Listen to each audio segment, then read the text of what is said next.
Welcome to this part 2 of problems on vectors.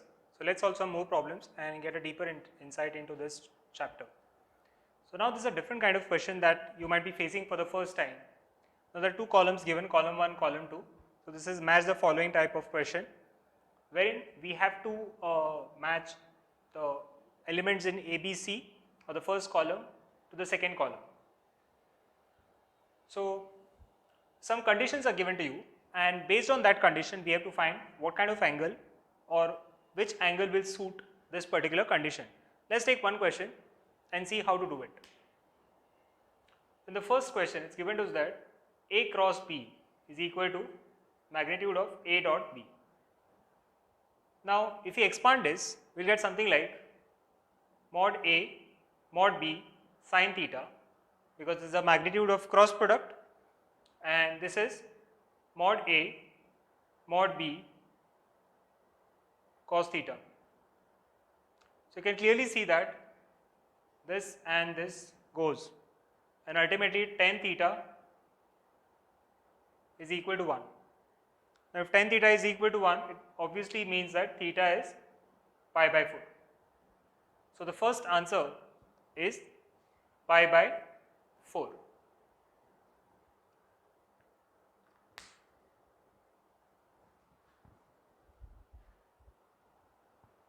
Now as far as the first question is concerned, you can clearly see that mod of A cross B is, mod of A cross B is going to be, if we just find A cross B, then A cross B is defined as mod A mod B sine theta, and along with this there is a unit vector n cap. So this gives the magnitude part of it, and this is the direction. So now we don't want the direction, we just want the magnitude. So if we just say this, then it is mod A mod B sine theta, and A dot B in itself is mod A mod B cos theta, which means that now if we put mod to it, or if we put this inside the modulus sign, then it is going to be the entire thing in the magnitude. This is what it is going to be. So this is equivalent to this. So let us equate them and see what we get. So if we write mod A mod B sine theta, we will just write it as A and B, because we know that it is magnitude, and this side we will write AB cos theta. Now whenever such an equation comes wherein one side doesn't have modulus and the other side has some modulus, we have to open this up as AB sine theta is equal to plus minus AB cos theta. So of course pi by 4 is going to be one answer, but then you can clearly see that AB and AB will go, and we get two values over here. So tan theta is equal to plus minus 1. So plus 1 we already got, and there is going to be a value of minus 1 also in this case.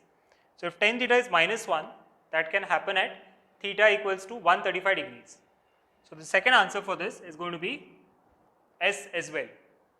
So the first answer is A matches to R and S. Let's take question 2 now and see what it is.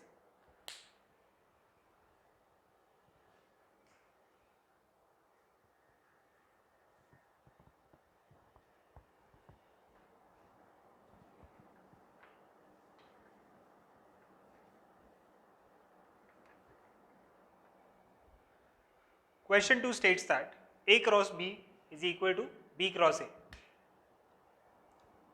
So A cross B is equal to B cross A. This is what it is giving.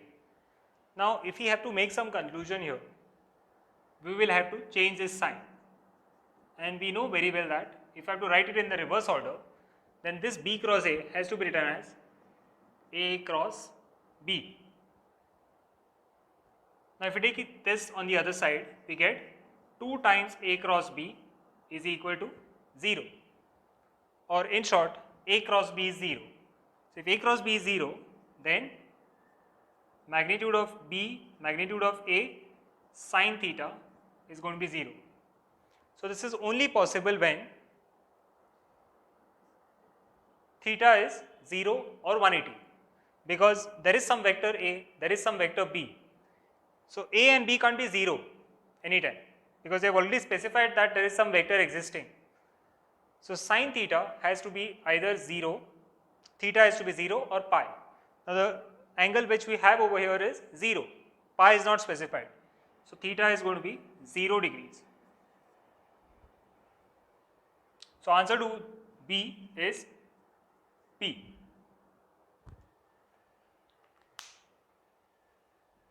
Let's solve the next one.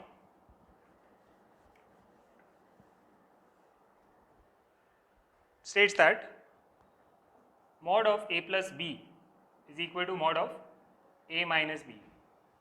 If you have this kind of an equation, then we will square it up first and see what happens. So root over of this equation is given as A square plus B square plus 2AB cos theta. And this equation for A minus B modulus, it is given as A square plus B square minus 2AB cos theta. This is what is given. So you can clearly see that now if we square it on both the sides, we will attain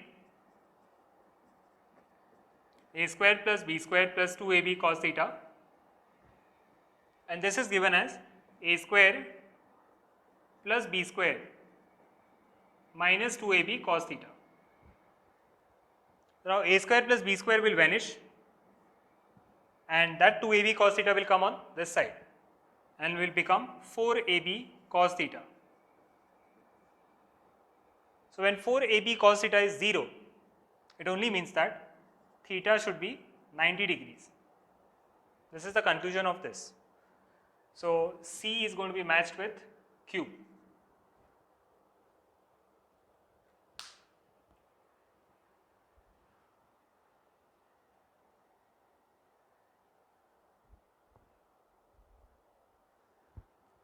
So this is yet another simple application of dot product.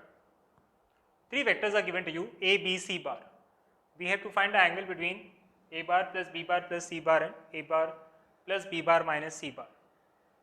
So first we will find these two vectors, and then we will find the dot product of these two vectors. So A bar plus B bar plus C bar is simply going to be 4i minus 3i, that's I. Then minus j plus 2j, that's j. J minus 3j is minus 2j.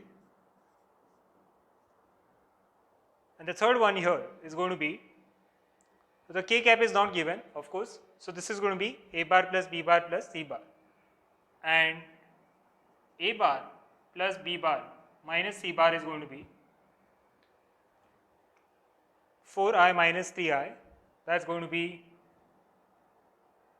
I again, minus j plus 2j is going to be plus j minus of minus 3j, that's going to be 4j.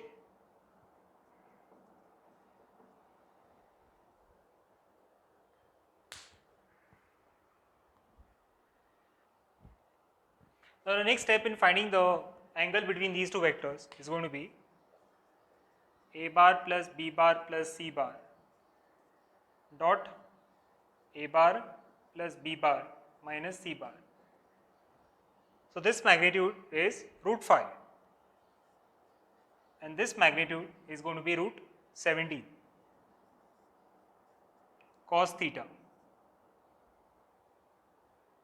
Now if we do this, we will get I dot I is going to be 1, minus 2j plus 4j is going to be minus 8.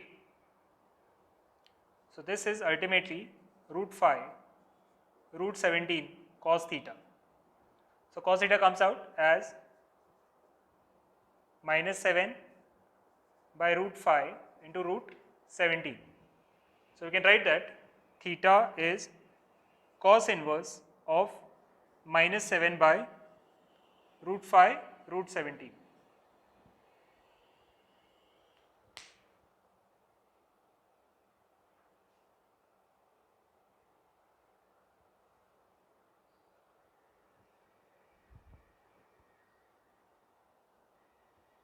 The next numerical is based on the concept of component of a vector. Let's say we have this vector as A bar and this vector is B bar. So initially when the result was derived, we had taken it as this is B bar and this is A bar. Let's say this angle is theta. So now if we have to find component of A along B, then we find it as A dot B by magnitude of B. This gives us the scalar component of A along B. So using this data, if we consider this as A and this as B, then it means that we have to find component of this along this. So first answer is going to be along I plus j. Using this data, we can say that this is A and this is B. So 2I plus 3j dot I plus j by root 2. So this is going to be root over of 1 square plus 1 square magnitude. And if you do this, we get it as 2 plus 3 by root 2, that is 5 by root 2. So along I plus j, the component is 5 by root 2. And along I minus j, the component is going to be 2I plus 3j dot I minus j divided by root 2. So this time it is going to be 2 minus 3 by root 2, that is minus 1 by root 2.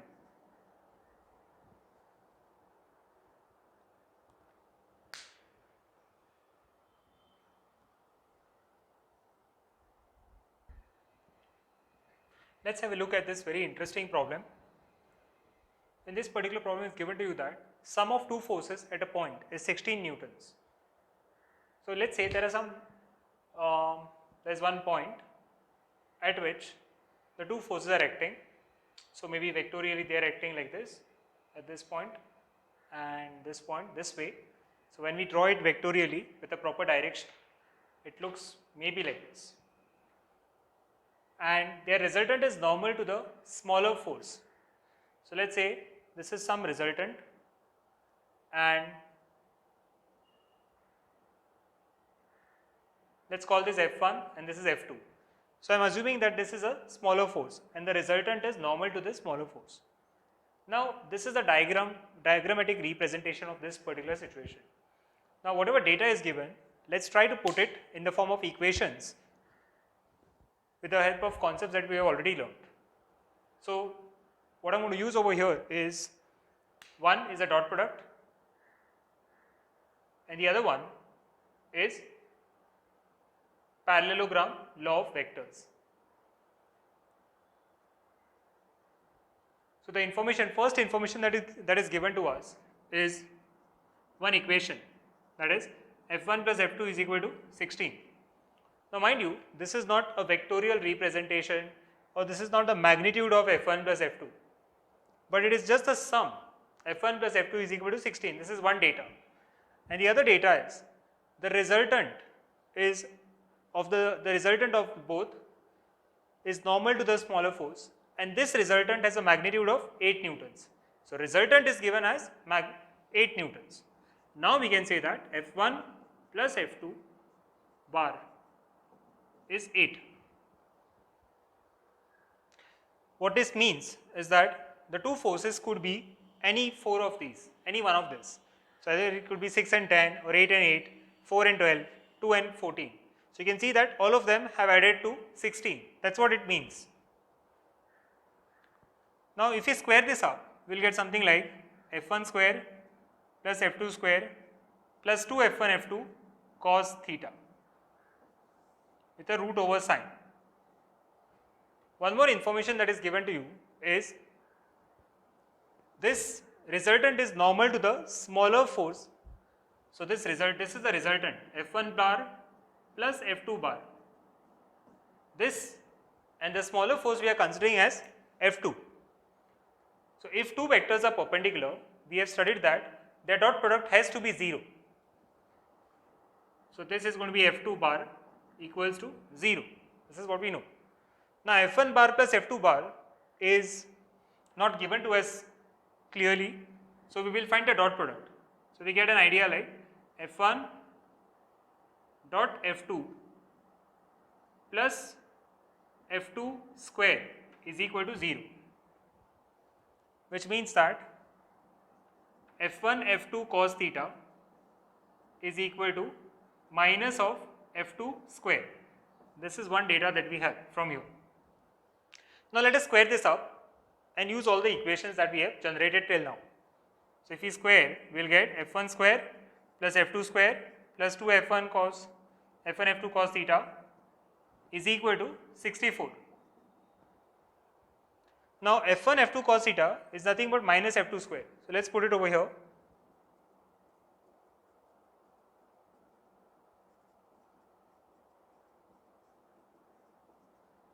So what do you get? F1 square is there intact. F2 square minus 2 F2 square will give you minus F2 square, and the equation comes out as F1 square minus F2 square is equal to 64. But one information that we have is F1 plus F2 is 16. So if we break this down as F1 plus F2 and F1 minus F2,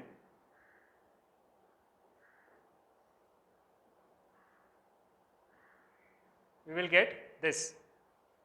So F1 minus F2 comes out as, since this is 16, it will divide over here. 64 by 16 is 4. So this is one equation and this is first equation, with the help of which we can find magnitude of F1 and F2 individually. And after solving, we get the answer as 10 and 6. So 10 plus 6 is 16 and 10 minus 6 is 4. So the answer to this question is A, 6 and 10. So you can see over here that we have used the concept of dot product, we have used the parallelogram's law of concept, and also we have used basic mathematics, simultaneous equations over here.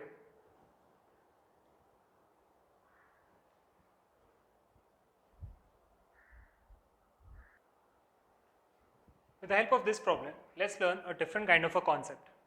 So now you must have not seen this kind of expression till now, A dot B cross C. This is what we have to find. Now this actually is called scalar triple product. We will study this in detail in class 12 mathematics, but all that you have got to know till now in this particular chapter is that whenever you have something like this, A dot B cross C, this gives us scalar triple product, or geometrically you can write a note that geometrically scalar triple product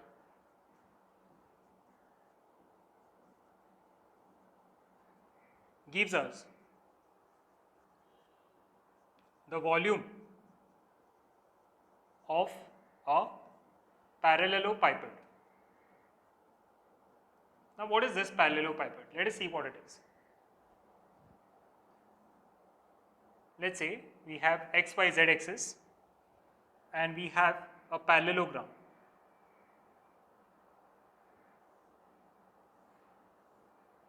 This is the parallelogram.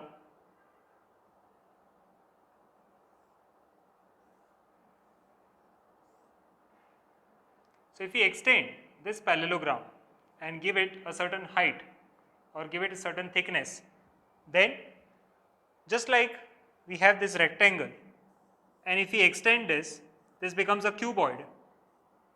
Similarly, if we have a parallelepiped, if we have a parallelogram, and if we extend this in the straight direction along the third axis, it becomes a parallelepiped. So this scalar triple product gives us the volume of a parallelepiped, and B cross C, just the cross product, gives us area of a parallelogram if A and B are the sides of parallelogram. Now what we have to find is, we have to find out A dot B cross C. Let us see how to find it out.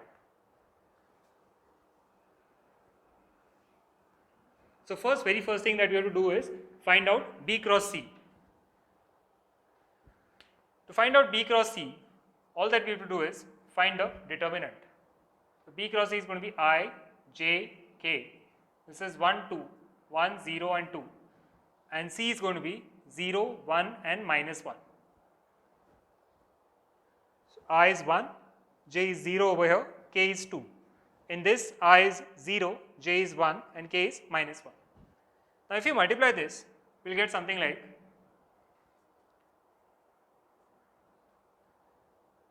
I dot 0 minus 2 minus J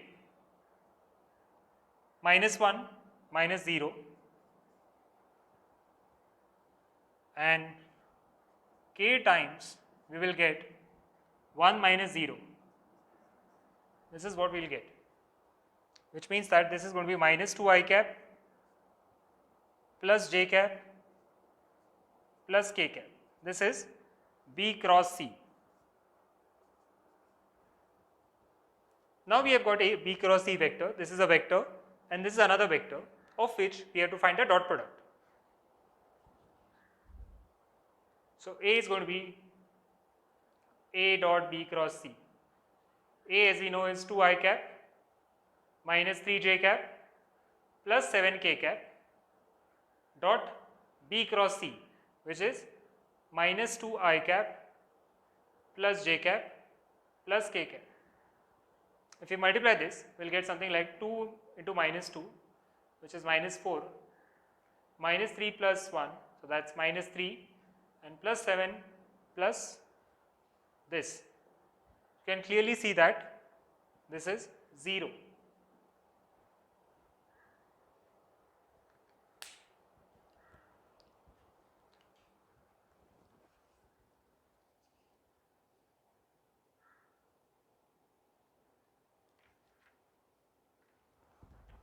Now this gives us one more conclusion. You can clearly see that, let's say there is a rectangle. Let's say that there is a rectangle and the rectangle is along this plane, that is, this is x, y and z plane. Let's say that this rectangle is along xz plane. Now if I don't extend this, this is just an area, as you can clearly see. This is just a simple area of rectangle. However, if I give some height, to this rectangle, it naturally becomes a cuboid. It becomes a cuboid.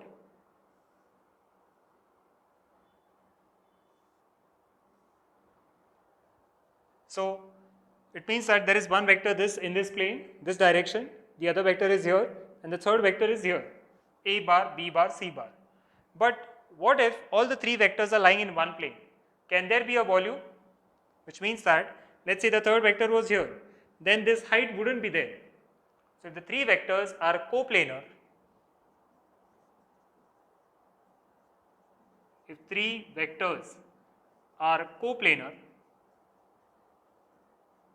then we conclude that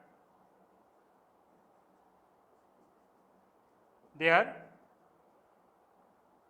volume, or we can say scalar triple product, is 0.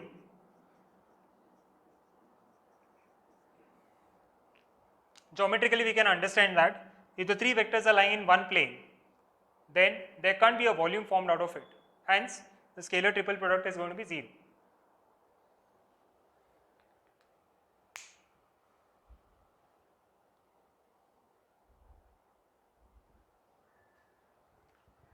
So now a situation is given to us wherein C is equal to A plus B. This is the condition.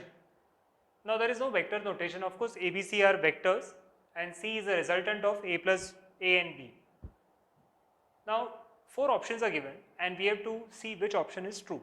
So let us analyze all the 4 options one by one and see which holds true in this case. Now it's given that, let's start with option C.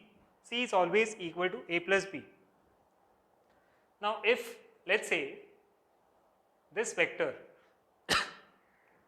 we'll consider the ideal case first, that is, let's say this is phi I cap and this is 3 I cap. This is A bar, this is B bar. If I add them, I'll get 8 I cap, because I can straight away add them because they are in the same direction and there is no angle between them. However, if we have this kind of a situation wherein this is 2 I cap and this is 2 j cap, then according to the vector addition, magnitude of A plus B is going to be root over of 2 square plus 2 square, which is 4 plus 4, and this comes as 2 root 2. Now in this case you can clearly see that if we add the two vectors, it is not coming out to the magnitude as 4, because they are not in the same direction. And in this particular case, we can clearly see that even if we do the vector addition, that is phi square plus 3 square plus 2 phi into 3 cos 0, because the angle is 0 now, this becomes the whole square of phi plus 3 the whole square, and thus the answer is 8, which is not coming out in this case. So one thing is for sure, that C is always equal to B, A plus B is not true. It is only true when the theta is 0 or theta is 180. So if it is 180, then what happens? This will be like phi I cap and this would be 3 I cap. But this is in reverse direction, hence the resultant is going to be 2 I cap. And now vectorially we can now say that this will be cos of 180. Now cos of 180 becomes minus 1. So this is going to be like minus, and thus this is going to be phi minus 3 the whole square, which is further written as 2, which we were originally getting over here. So this is not true always, but in some cases, yes, it's true. C is never equal to A plus B. Now if this holds true in one case, how can this statement be true? So C is never equal to A plus B is a false statement. It is true sometimes when theta is 0 and theta is 180. It is mod C is always greater than mod A. That is what it says. Now take for example this situation. Yes. In this case, this is mod C, that is 2, and mod A is 5. So this is not true. 2 is less than 5.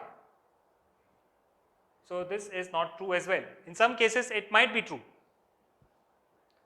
As you can see here in this case, when both the vectors are added and they are in same direction, 8 is greater than 5, but when they are subtracted, it is not the case.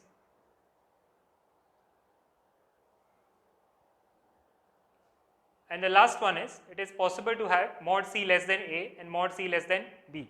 Very much true, because in this particular case, if you see, we are doing something like A plus B bar.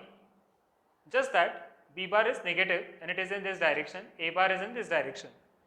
So mod C is 2, 2 is less than 5 and 2 is less than 3. So second option is very much possible. So this is the right answer. Now in this case, this question seems really easy as there is no numerical to solve. But then such questions check your conceptual understanding. So these are slightly one level higher, and with enough practice and thinking, your analytical ability will develop so as to solve these kind of questions.